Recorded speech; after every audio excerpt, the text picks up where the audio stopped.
Successful नहीं है। तो how successful people think, that is what you are asking, right? कि वो कैसे सोचते हैं। और मेरे से क्यों पूछ रहे हो? अपनी तारीफ सुनने में किसे नहीं मजा आता है? क्योंकि सर आप सक्सेसफुल हो। My topic is very similar to what she said. Two of my friends are clinically depressed and they have to take antidepressants and visit a psychiatrist. So it's like when people start to fail, they also shared similar story to what she said. They were in CA and then they failed their exams and they felt depressed and they couldn't function properly. Their energies were low. So I want you to talk about depression and like natural ways to come out of it and why it happens and like how to avoid it. ये भी बड़ा interesting point है और आपसे related है। What he is saying is कि कुछ लोग होते हैं जिनको हम सक्सेसफुल बोलते हैं, उनके साथ चाहे कितना भी बुरा कुछ क्यों ना हो जाए लाइफ में, वो आगे बढ़ते ही रहते हैं। वो कुछ ना कुछ कर जाते हैं, मतलब उनका एटीट्यूड ऐसा होता है, वो आगे बढ़ते ही रहते हैं। डिप्रेशन में जाते भी हैं तो थोड़ी सी देर के लिए जाते हैं, फिर बाहर आ जाते हैं। ऐसा नहीं है वो नहीं जाते हैं, ऐसा नहीं है फेलियर में उनको बड़ा मजा आ रहा होता है कि किसी चीज के बारे में प्लान किया, सोचा कई सालों तक कि मुझे ये करना है, फिर बुरी तरह से उसमें फेल हो गए। बुरा तो उनको भी लगेगा, इंसान है। लेकिन होता क्या है कि वो बड़ी जल्दी उस फेलियर से बाहर आ जाते हैं, बड़ी जल्दी डिप्रेशन से बाहर आ जाते हैं, बड़ी जल्दी स्ट्रेस से बाहर आ जाते हैं और आगे बढ़ जाते हैं। और कुछ लोग होते हैं जो डिप्रेशन में चले जाते हैं और बाहर नहीं आ पाते हैं। Depression is the result of wrong thinking and success is the result of right thinking. It is all about thinking. So we need to go deeply into this particular topic as in what is right thinking, how successful people think.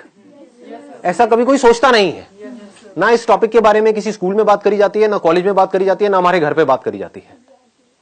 बात क्या करी जाती है? पढ़ो लिखो, ये करो वो करो, फिर ये करो वो करो वो करो। मतलब इट्स ऑल अबाउट करो करो करो करो करो करो करो करो करो करो करो करो करो, हार्ड वर्क करो करो करो करो, पढ़ो पढ़ो पढ़ो पढ़ो पढ़ो पढ़ो, लगे रहो लगे रहो लगे रहो लगे रहो। तो ये क्या है अगर इसको देखा जाए तो? खच्चर।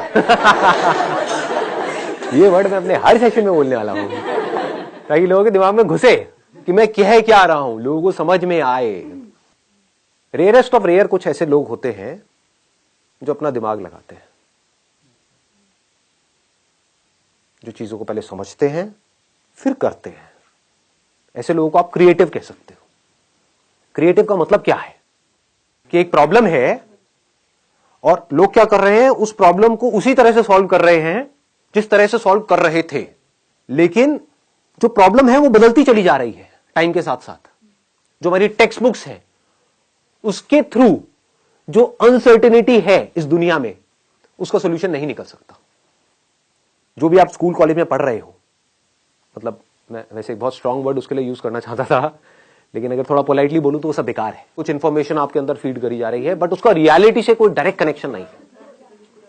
जैसे अगर आप सॉफ्टवेयर इंजीनियरिंग पढ़ रहे हो, 20 साल पुरानी बुक्स हैं, वही आप पढ़ रहे हो, और 20 साल में टेक्नोलॉजी कहां की कहां पहुंच गई है? सर हर 3 महीने में वेरी, हर 3 महीने में, हर 3 मिनट में आ रहा है। कुछ इंप्रूव हो रहा है, कुछ बेटर हो रहा है, पुराना ऑब्सोलीट हो रहा है। तो जो भी कुछ आप पढ़ रहे हो उसकी एक लिमिटेशन है, क्योंकि unless and until you are creative enough. What do we mean by creativity? कि जो आपने पढ़ा है, अगर उसी तरह से आप उन प्रॉब्लम्स का सॉल्यूशन निकालना चाहते हो जिस तरह से आपको लगता है कि वो जो मैंने पढ़ा है उसके बेस में निकाल सकता हूं, तो आप क्रिएटिव नहीं हो, तो आप मैकेनिकल हो। अगर आप टेक्स्ट बुक के हिसाब से चलते हो और आप किसी भी प्रॉब्लम का सॉल्यूशन निकालते हो तो नहीं निकाल पाओगे, फंस जाओगे। क्यों फंस जाओगे? क्योंकि प्रॉब्लम्स बदल चुकी है। जिन प्रॉब्लम्स के सॉल्यूशंस निकालने के लिए ये पूरा का पूरा एजुकेशन सिस्टम बना था, वो प्रॉब्लम्स अब है ही नहीं, अब कुछ और ही प्रॉब्लम्स हैं। तो उसके लिए क्या चाहिए? एक ऐसी थिंकिंग चाहिए जो पूरी तरह से तैयार हो अपना जो भी पैटर्न ऑफ थिंकिंग है उसको तोड़ देने के लिए। यह डिफरेंस होता है सक्सेसफुल लोगों की सोच में और उन लोगों की सोच में जो सक्सेसफुल नहीं हो पाते।